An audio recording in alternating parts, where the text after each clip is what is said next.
Thank you for joining me today. This is the Apologist Bookshelf. I'm Gary Zacharias. It's been a while, but I've done 2 previous podcasts on this book. The book is called To Everyone an Answer, edited by Francis Beckwith, William Lane Craig, and J.P. Moreland. And I think right there you get kind of a hint for what you're in for. These are top-notch apologists. These are sharp people with degrees and a lot of expertise in the field. Now, I've done, 2 previous podcasts. One was on Chapter 2, which defended apologetics, and I did Chapter 3 that talked about tactics. Let me just share with you, first of all, what's in here, in case you don't remember or you haven't gone back and looked at the old podcast, listened to the old podcast. But first part is about the necessity of apologetics, and then the existence of God, Christ and miracles, philosophical and cultural challenges to Christian faith, and then religious challenges to Christian faith.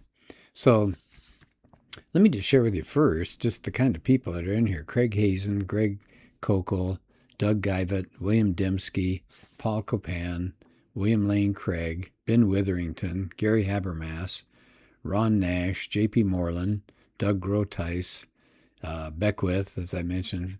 And so you've got some really good people here. I'll just say this as kind of a warning. It's not a swift, easy read. You have to chew on some of these things, but that's fine. We have different kinds of apologetics for different kinds of people. So this one might require a little more time to absorb what is being talked about. Let's take a look today at Chapter 7, offering a moral argument for the existence of God. This is Paul Copan.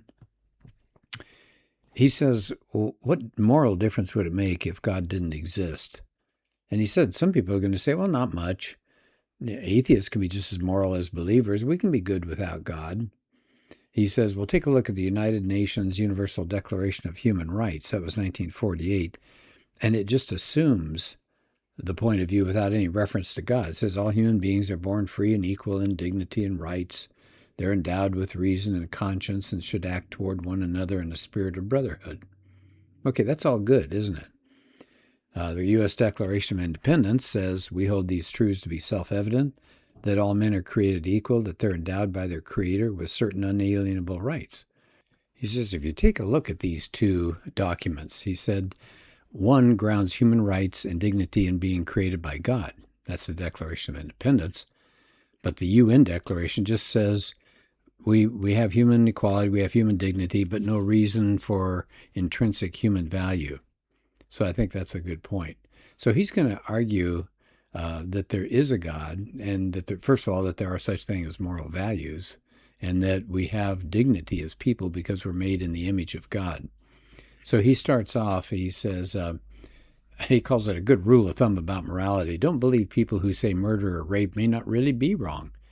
He said they're just not functioning properly. It's like colorblind people. You got to help them out. So he said, you don't have to worry about that. He said, if something's wrong with us. So he says, one time he was speaking at a university in New York, and there was a Q&A time, and a female student stood up and charged Copan with being ethnocentric. When I asked why, she said, well, you believe your morality should be imposed on other people. So Copan said, well, let me ask you something. If you're walking down a dark alley and you're about to be raped and there's a bystander who could help you, would you want that bystander to impose his morality on your attacker? Good question, huh? He says, I added, it's easy to claim morality is relative when it doesn't really affect us, but when somebody violates my rights, maybe humiliates me or steals my property, then all of a sudden there's a response there. It's a personal affront, right? That's morally wrong. So it's, hey, you shouldn't be cutting in front of me in a line, let's say at an amusement park, or hey, you're stealing some of my stuff. All of a sudden we have a standard of morality beyond us. C.S. Lewis, he points out in The Abolition of Man, talks about these same sets of moral standards, things like don't murder, don't take somebody's property, don't defraud people. Those continually surface across civilization after civilization and throughout history.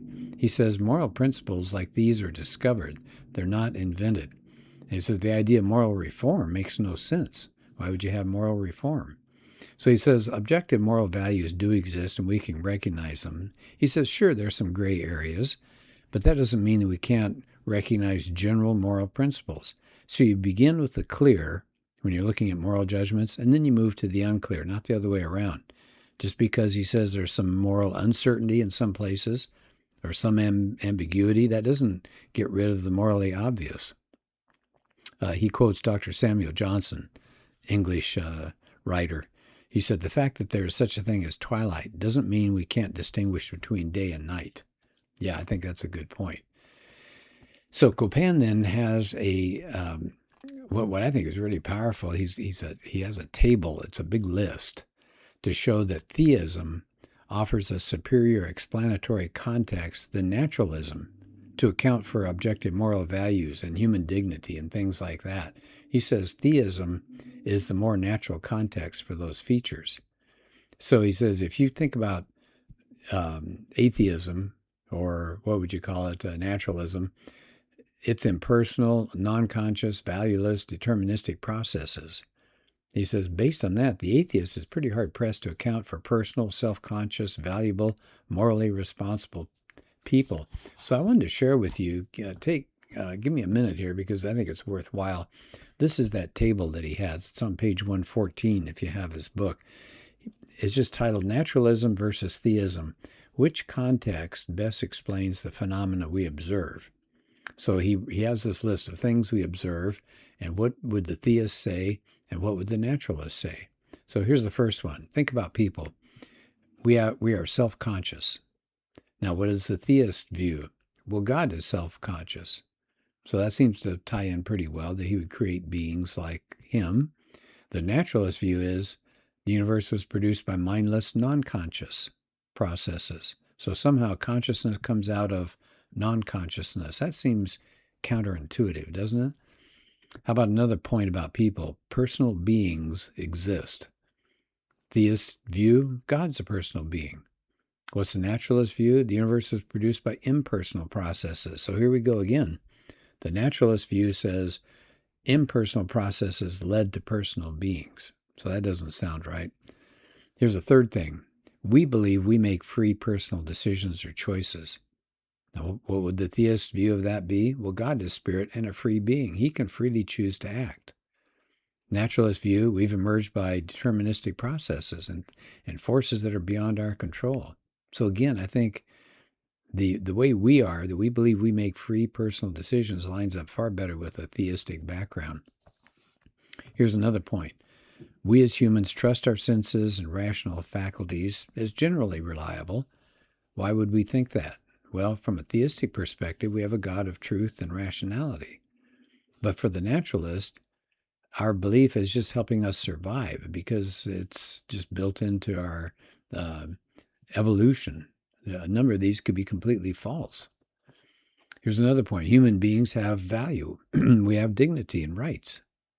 Well, God is the supremely valuable being, according to theism, but the naturalist says human beings are produced by valueless processes. So how is it that we have value when there was no value at all and we come about?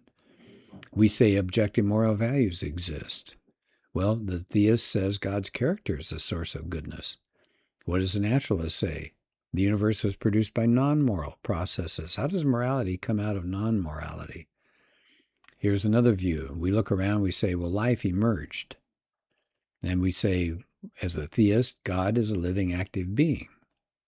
What does the naturalist say? Life somehow emerged from non-living matter. So non-life gives way to life. How has that happened? Here's another point that we say about the phenomena that we observe. Beauty exists. We have beautiful scientific theories, and of course, just looking out at the world is beautiful. What would the theist say? God is beautiful. He can create beautiful things according to his pleasure. That's Psalm 27:4. What does the naturalist say? Beauty is, in many cases, superfluous. It's not linked to survival. Who knows why it's there? The last point, things we observe, the universe is finely tuned for human life. Sometimes it's called the Goldilocks effect. The universe is just right for life. What's the theistic view of that? God's an intelligent designer. What's the naturalist view? Well, it just happens that all these cosmic constants in math and physics all just happen to be right.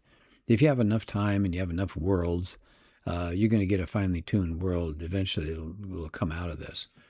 So I thought that was useful. It took a while, but I think that's really important. If you look around and you look at things like we are self-conscious, we are personal, we make free decisions, we trust our senses, we have dignity, there are objective moral values, life has come from non-life, beauty exists, the universe is finely tuned. And I think the theistic view wins out over the naturalistic view of how this happened. I think that's a good point. He says, next part is non-theists recognize that there is a connection between God and morality. So J.L. Mackie, who apparently is a naturalist, said, if there are objective values, they make the existence of a God more probable. Exactly what we've been talking about. Here's an agnostic philosopher, Paul Draper. He agrees a moral world is very probable on theism. Yeah, so they recognize that if there is morality, if there is objective morality, it makes you lean at least toward the idea of there being a God. Let me skip you. How about God and evolutionary ethics? Because he said naturalists claim that moral values just come about because of evolution. Moral properties kind of came about once our brain and our nervous system evolved enough to become complex. And of course, that's a really tough call to say, how do things become conscious and how do things, just because you add more neurons. Anyway, so he says other naturalists claim that moral values are just subjective. A philosopher of science, Michael Ruse, he says we've developed what he calls an awareness of morality, this idea of right and wrong, because it's of biological worth. So that's ethical relativism. So basically, what are they saying? Believing in moral values helps us to survive, and that's all. So he says, let's talk about this. He says, well, the question to ask here is, can we trust our minds if we're nothing more than the products of evolution trying to fight and feed and flee and reproduce? Darwin was troubled by this. This is what Charles Darwin said. With me, the horrid doubt always arises whether the convictions of man's mind, which has been developed from the mind of the lower animals, are of any value or at all trustworthy. Would anyone trust in the convictions of a monkey's mind if there are any convictions in such a mind? So back to Copan, he says the evolutionary process is focused on fitness and survival, not in true belief. Rational thought kind of goes out the window. Our beliefs may help us survive, but there's no reason to think that they're true. If we're just blindly hardwired by nature to accept certain beliefs because they help us survive, then we don't have access to the truth status of these beliefs. He said they may help us survive, but how would we know whether they're true or false? So he says we're relying on cognitive faculties, but if you're a skeptic, if you're a naturalist, you say it's unreliable because it just happened. There was no mind behind it all, which I think is really powerful.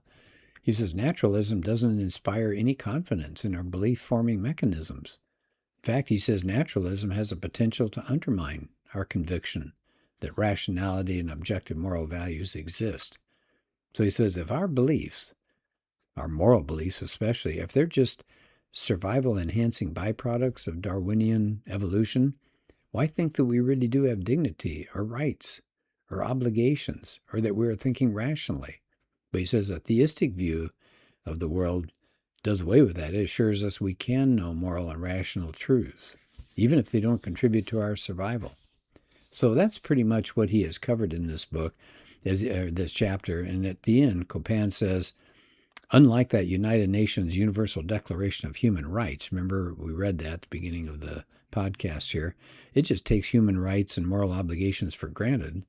He says the Declaration of Independence presents the grounding. In other words, why should we believe this for human rights and dignity? Because they're rooted in our Creator, a personal being who's made us in our image. If there's no God, there'll be no moral values, no moral obligations, no human rights, no human dignity. He says, without a return to the God of the Jewish Christian tradition as the source of all finite goods, he said this crisis that we're in right now is just going to get worse. And I'm afraid he's right. So this is one chapter out of the book, and I hope you get a feel for the arguments that are used and the approach that's made. I would really recommend strongly, if you do get the book, or maybe it's online someplace, take a look at that page 114, the naturalism versus theism, which context best explains the phenomena we observe. And so I think that is good. That's why I spent a lot of time on that. Well, thank you for being part of the podcast today. Again, the book's called To Everyone an Answer, A Case for the Christian Worldview. It's an all-star list of writers. Again, it's not for everybody because you do have to think quite a bit as you're going through it. But boy, does it pay off. A lot of good material there. Well, thank you so much. Take care, and we'll do another podcast soon.